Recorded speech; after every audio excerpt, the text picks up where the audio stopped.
Brigadier صاحب کی اپنی ذات کے علاوہ اور کسی کا اعتماد نفس بلند نہیں ہوا تو بہت جلد وزیروں اور افسروں کے جھنڈے از سر نو اپنی اپنی کاروں پر اسی آب و تاب سے لہرانے لگے۔ اس پر بھی غفار خان کے دل میں یہی خیال پیدا ہوا کہ اتنا عظیم انقلابی اقدام بھی قومی پریس کی سرد مہری، بے رخی اور عدم توجہی سے ملک میں اپنا جائز مقام حاصل نہ کر سکا۔ صدر ایوب کو شکایت تھی کہ پاکستان کا پریس بہت زیادہ زد و حس ہے۔ اس کے برعکس بریگیڈیئر غفار خان کے نزدیک قومی پریس بے حسی کا شکار تھا۔ مارشل لا حکومت کے چند دوسرے اراکین کا خیال تھا کہ پاکستانی پریس متلون مزاج ہے، موقع محل دیکھ کر زود حسی اور نازک مزاجی کا لبادہ اوڑھ لیتا ہے اور جب جی چاہتا ہے بے رخی اور بے حسی اختیار کر لیتا ہے۔ جتنے منہ اتنی باتیں۔ صبح سویرے آنکھ کھلتے ہی حکومت کے چھوٹے بڑے سب اراکین سب سے پہلے روزنامہ اخبارات کی سرخیوں سے دوچار ہوتے ہیں۔ کہیں سرکاری توقعات اور خواہشات میں تضاد اور تصادم نظر آتا ہے، کہیں ذاتی احساسات ابھرتے ہوئے یا کچلتے ہوئے دکھائی دیتے ہیں۔ اس لیے سرکاری عہدیداروں کی اکثریت پریس کی روش اور پریس کے معیار کو اپنے اپنے داخلی پیمانے سے ناپنے کے عادی ہوتے جاتے ہیں۔ اس صورتحال کے پیش نظر بریگیڈیئر غفار خان نے اپنے نو ساختہ بیورو آف نیشنل ریکنسٹرکشن میں چند لوگوں کو ٹاسک فورس کا نام دے کر انہیں یہ کام تفویض کیا کہ وہ پاکستانی پریس کے نفسیاتی اور دیگر احوال و کوائف پر جلد از جلد ایک مطالعاتی رپورٹ پیش کریں۔ یہ رپورٹ میری نظر سے تو نہیں گزری، لیکن میرا اندازہ ہے کہ اس ٹاسک فورس نے تحقیق و تفتیش کا جو پہاڑ کھودا اس میں سے صرف پریس کمیشن کی چویا برآمد ہوئی۔ دیکھتے ہی دیکھتے بریگیڈیئر صاحب کی زبان پر ہمہ وقت پریس کمیشن کی اصطلاح تکیہ کلام کی طرح جاری ہو گئی، اور اب جہاں کہیں اخبارات کے متعلق کوئی سوال اٹھتا تھا وہ نہایت وثوق سے سب کو پریس کمیشن کی رپورٹ کے آنے تک انتظار کرنے کا مشورہ دیتے تھے، جس کے بعد ان کے زوم میں پاکستان میں اپنے آپ عہد سعادت کا دور شروع ہو جائے گا۔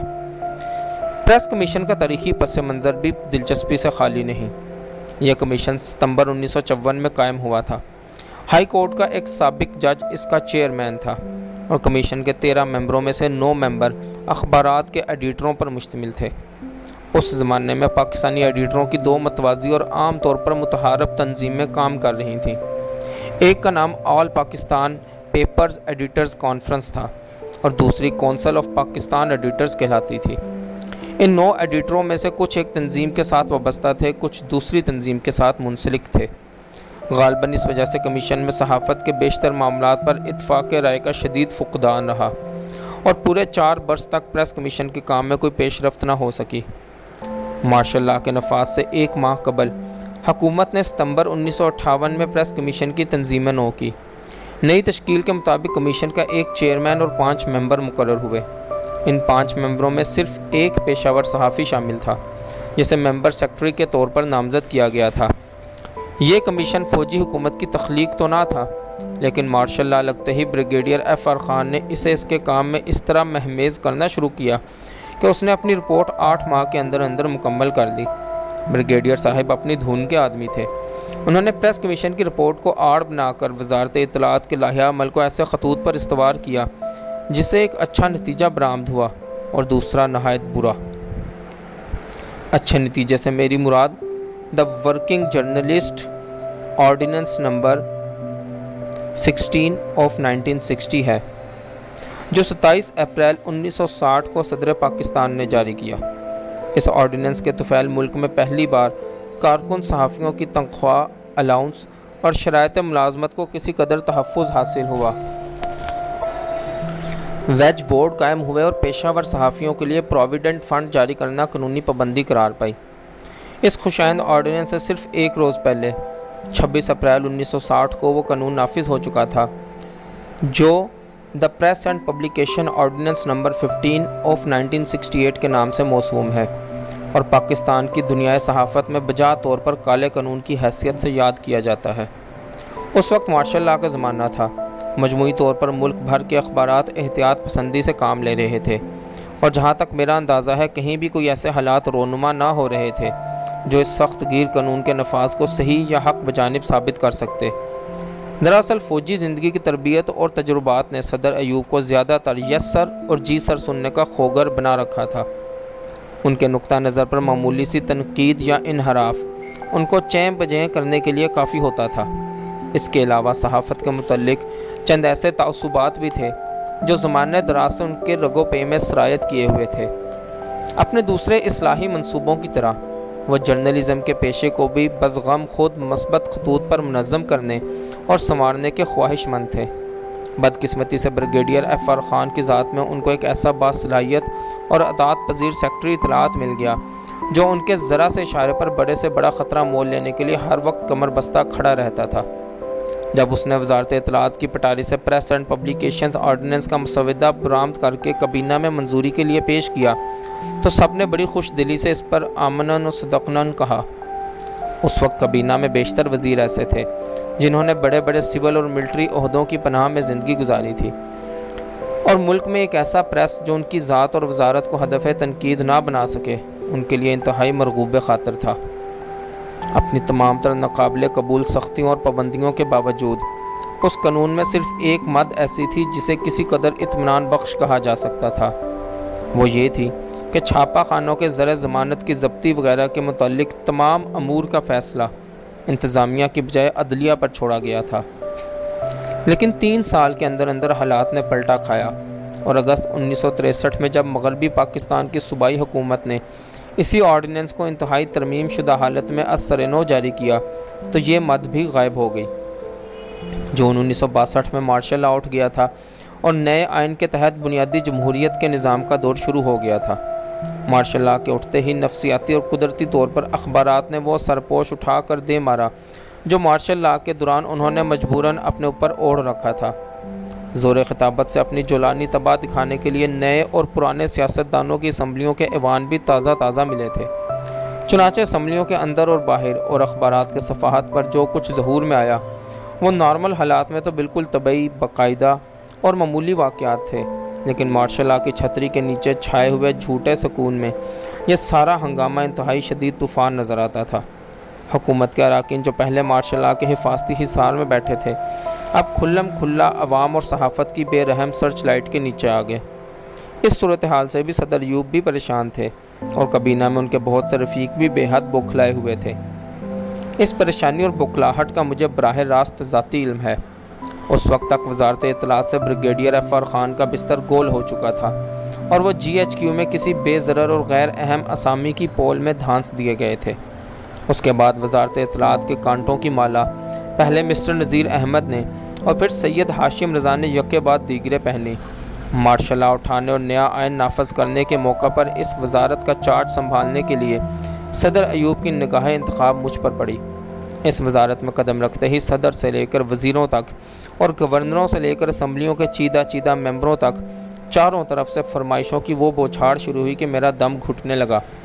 کسی کو گلا تھا کہ اس کی تصویر نہیں چھپی، کسی کو شکایت تھی کہ اس کے بیان یا تقریر کا پورا متن نہیں چھپا، کوئی کہتا تھا کہ فلاں تنقید غلط ہے اور حکومت کا وقار گرانے کے لیے اچھالی جا رہی ہے۔ عام مخلوق خدا کی طرح کبھی کبھی کچھ وزیر صاحبان بھی وقتاً فوقتاً بیمار پڑتے رہتے تھے۔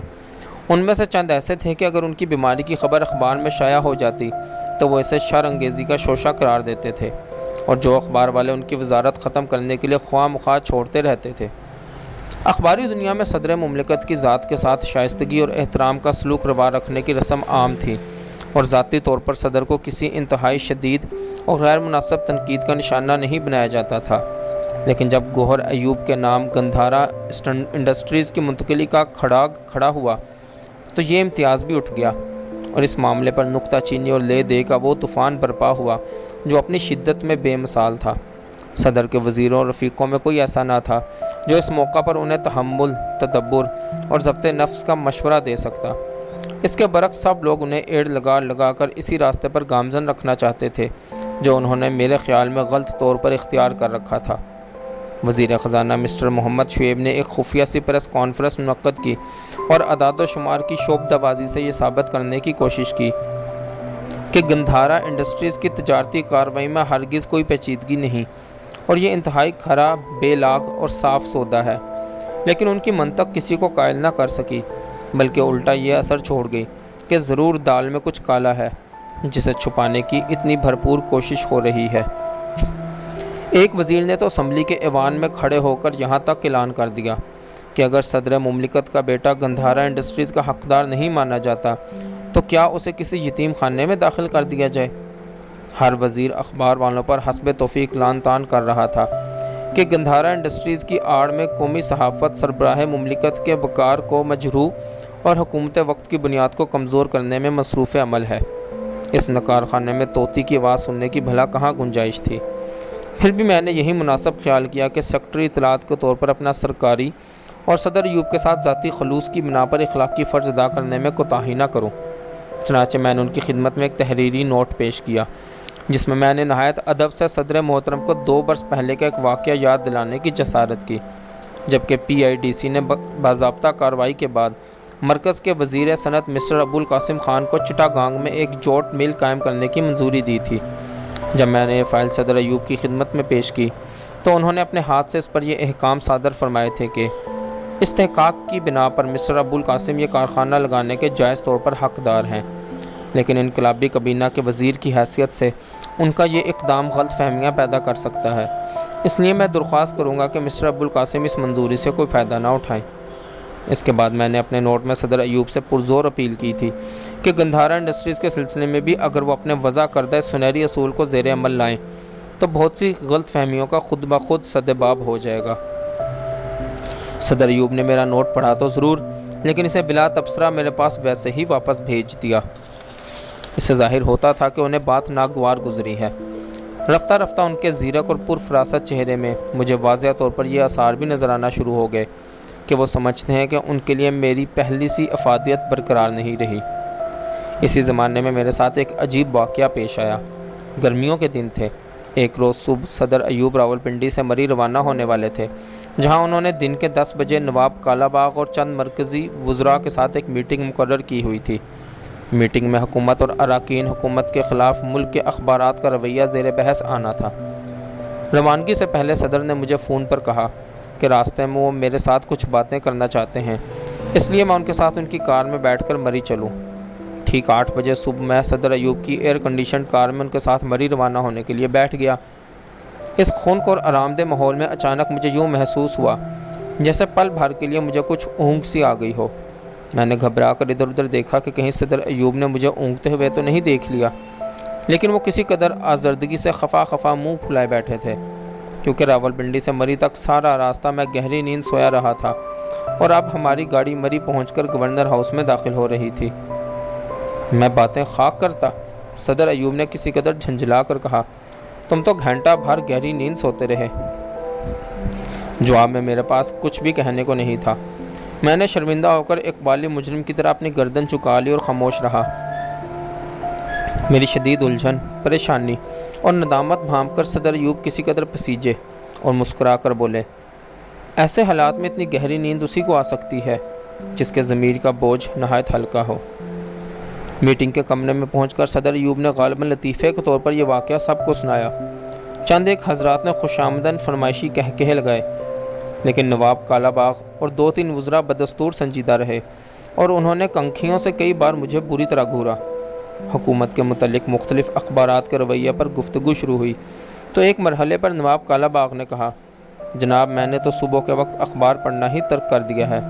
آج کل اخبارات ہمارے اوپر اتنی گندگی اچھالتے ہیں کہ صبح صبح انہیں پڑھ کر بلڈ پریشر بڑھتا اور طبیعت منغص ہو جاتی ہے، اس کے بعد دن بھر کام ٹھیک نہیں ہوتا۔ یہ سن کر وزیر خزانہ مسٹر محمد شعیب نے پوچھا، نواب صاحب اگر آپ اخبارات رات کو پڑھتے ہیں تو پھر نیند کیسے آتی ہے؟ نواب کالا باغ نے مسکرا کر میری طرف دیکھا اور بولے، یہ راز مسٹر شہاب سے پوچھئے۔ مسٹر محمد شعیب نے بھی طنز کا نشتر چلا کر بھپتی اڑائی، ہاں بھائی شہاب یہ گر ذرا ہمیں بھی تو سکھاؤ۔ ان دونوں حضرات کا یہ طعن امیز انداز گفتگو سن کر مجھے غصہ آ گیا اور میں نے صدر ایوب کو مخاطب کر کے گزارش کی، سر گورنر مغربی پاکستان اور وزیر خزانے کو یہ زیب نہیں دیتا کہ انسانی کمزوری کے ایک معمولی سے واقعے کو آڑ بنا کر وہ مجھے اس طرح طعن و تشنیع کا نشانہ بنائیں۔ ان دونوں کے اس نامناسب رویے پر میں آپ کی خدمت میں شدید احتجاج کرتا ہوں۔ نواب صاحب کی عادت تھی کہ غصہ فروغ کرنے کے لیے وہ اپنی دونوں ہتھیلیوں سے اپنی گھنی مونچھوں پر پھریرا کرنا شروع کر دیا کرتے تھے۔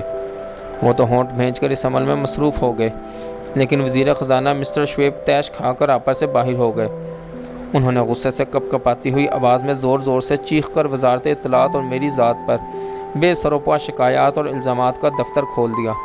سب سے بڑا الزام یہ تھا کہ وزارت اطلاعات کا پریس والوں پر کوئی کنٹرول نہیں۔ اس کی وجہ یا نااہلیت ہے یا ملی بھگت ہے۔ نااہلیت کا الزام تو میں نے بخوشی قبول کر لیا، لیکن ملی بھگت کے متعلق میں نے شعیب صاحب سے مزید وضاحت طلب کی کہ اس سے ان کا کیا مطلب ہے۔ جواب میں انہوں نے کئی دور رازگار واقعات کا حوالہ دیا، جن میں ایک یہ تھا کہ کسی وقت وزیر خزانہ میڈیکل چیک اپ کے لیے کمبائنڈ ملٹری ہسپتال میں داخل ہوئے تھے۔ انہوں نے پریس آفیسر کو ہدایت دی تھی کہ یہ بات مکمل طور پر صیغہ راز میں رہے، لیکن اس کے باوجود چند اخباروں میں یہ خبر اس طرح شائع ہو گئی کہ وزیر خزانہ قلب کے عارضے میں مبتلا ہو کر ہسپتال میں داخل ہوئے ہیں۔ شعیب صاحب کا خیال تھا کہ یہ شر انگیز خبر صرف اس مقصد کے لیے شائع کی گئی تھی کہ ان کو جسمانی طور پر معذور اور نکمہ ظاہر کر کے عوام کی نظر میں وزارت کے ناقابل اور نااہل قرار دیا جا سکے۔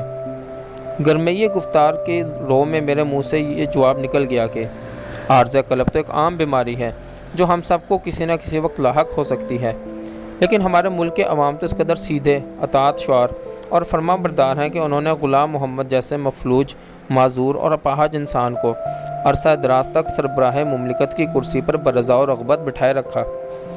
ماضی کے دریچے میں جھانک کر آج میں اس واقعے پر دوبارہ غور کرتا ہوں تو مجھے یہ اعتراف کرنے میں کوئی باک نہیں کہ میرے لیے اس طرح کا جواب دینا غیر ضروری اور نامناسب تھا، لیکن تیر کمان سے نکل چکا تھا۔ میرا جواب سن کر شعیب صاحب غصے کے مارے کف در دہن ہو گئے۔ کچھ آواز انہوں نے بلند کی، کچھ بلند بانگی میری جانب سے اٹھی۔ یہ شور و شغب باہر سنائی دیا تو صدر کا پرسنل باڈی گارڈ فوراً دروازہ کھول کر اندر آ گیا۔ اسے دیکھ کر صدر ایوب کھسیانے سے ہو گئے اور ہم دونوں بھی جھینپ کر خاموش ہو گئے۔ صدر نے اسے حکم دیا کہ وہ باہر جا کر چائے بھجوائے۔ چائے کے بعد پریس کے معاملات پر دوبارہ میٹنگ شروع ہوئی تو مجھے یوں محسوس ہوا جیسے میں اس مجلس میں ایک اجنبی کی طرح شامل ہوں۔ قومی پریس پر مضبوط کنٹرول قائم کرنے کے لیے نواب کالا باغ سے لے کر ہر وزیر با تدبیر اپنی بساط کے مطابق طرح طرح کے نسخے تجویز کر رہا تھا۔ ایک صاحب کراچی کے روزنامہ ڈان پر گرج برس رہے تھے، دوسرے صاحب کے غیظ و غضب کا نشانہ لاہور کا روزنامہ نوائے وقت تھا۔ ان سب کی نظر میں یہ دو اخبار سانپ کے مثل تھے جو حکومت پر ڈنگ مارنے کا کوئی موقع ہاتھ سے نہ جانے دیتے تھے۔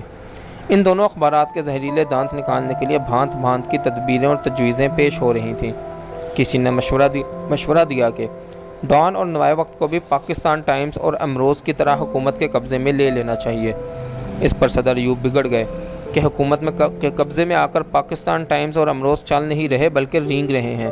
اب مزید اخباروں کو قبضے میں لے کر حکومت کون سا نیا تیر مارے گی؟ اس قسم کا بے ترتیب اور مسمار کن مذاکرہ گھنٹہ ڈیڑھ گھنٹہ جاری رہا اور اتفاق رائے اس بات پر ہوا کہ ڈان اور نوائے وقت شائع کرنے والی کمپنیوں میں جو سرمایہ لگا ہوا ہے اس کے حصے داروں کی فہرست حاصل کی جائے اور حکومت کے منتخب افراد اور اداروں کو آمادہ کیا جائے کہ وہ حکمت عملی سے ان حصص کو زیادہ سے زیادہ تعداد میں خرید کر ان دونوں اخباروں کی شہرت اپنے ہاتھ میں قابو کر لیں۔ اس منصوبے کو عملی جامہ پہنانے کے لیے ایک وزارتی کمیٹی بنائی جائے جس کا فیصلہ بعد میں ہوگا۔ باقی انشاءاللہ اگلی ویڈیو میں۔